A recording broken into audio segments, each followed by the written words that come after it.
আসসালামু আলাইকুম। আমার মতো কার কার বাসায় গ্যাস নাই, কারা রাইস কুকারে রান্না করে খেয়েছেন কমেন্ট করে জানাবেন। আমার তো এখন সব নিত্যদিনের খাবার রাইস কুকারেই করা লাগে। গ্যাস নাই, খেতে তো হবে, না খেয়ে তো থাকা যাবে না। তাই আজকে আপনাদের জন্য চিংড়ি মাছ ভুনা নিয়ে আসলাম। রাইস কুকারে আজকে চিংড়ি মাছ ভুনা করব।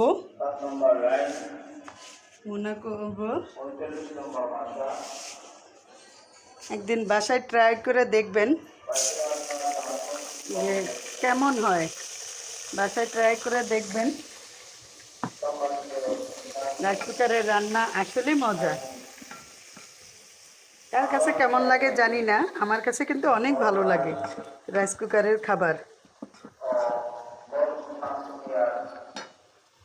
আজকে দুপুরের মেনু হচ্ছে চিংড়ি মাছ ভুনা, বাটা মাছ দিয়ে আলুর একটা পাতলা ঝোল, আদা পেঁয়াজ রসুন মশলা দিয়ে দিলাম। এখন হলুদ মরিচ লবণ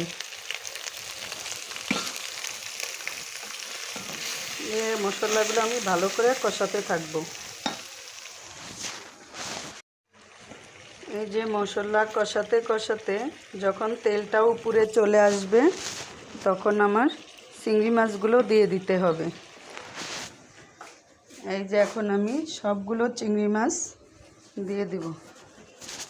গলদা চিংড়ি, কার কার ভালো লাগে এই চিংড়ি মাছটা।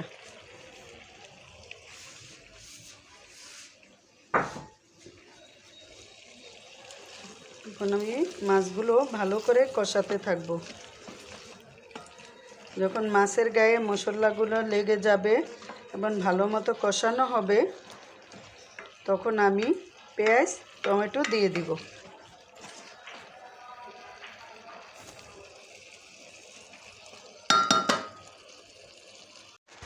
এখন আমি অনেকগুলো কাঁচা পেঁয়াজ দিয়ে দিব।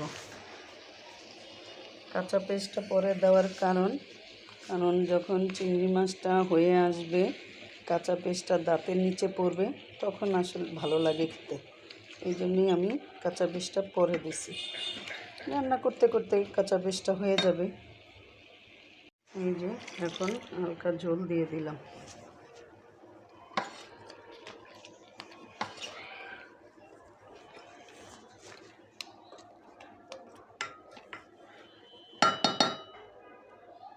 এখন কিছু টমেটো দিয়ে দিব। বাসায় বেশি টমেটো নাই, অল্প কিছু টমেটো আছে, তা দিয়ে দিলাম। দিয়ে মাছটা আবারও নাড়াচাড়া করব। টমেটোটা বেশি দিতে পারলে ভালো লাগতো, বাট টমেটো নাই, তাই কিছু করার নেই। এখন ধনেপাতা দিয়ে দিব। ধনেপাতা দিয়ে দিব, দিয়ে আবারও নাড়াচাড়া করব। আমার চিংড়ি মাছের তরকারিটা হয়ে গেছে। কে কে এভাবে রান্না করে খেয়েছেন কমেন্ট করে জানাবেন। আসসালামু আলাইকুম।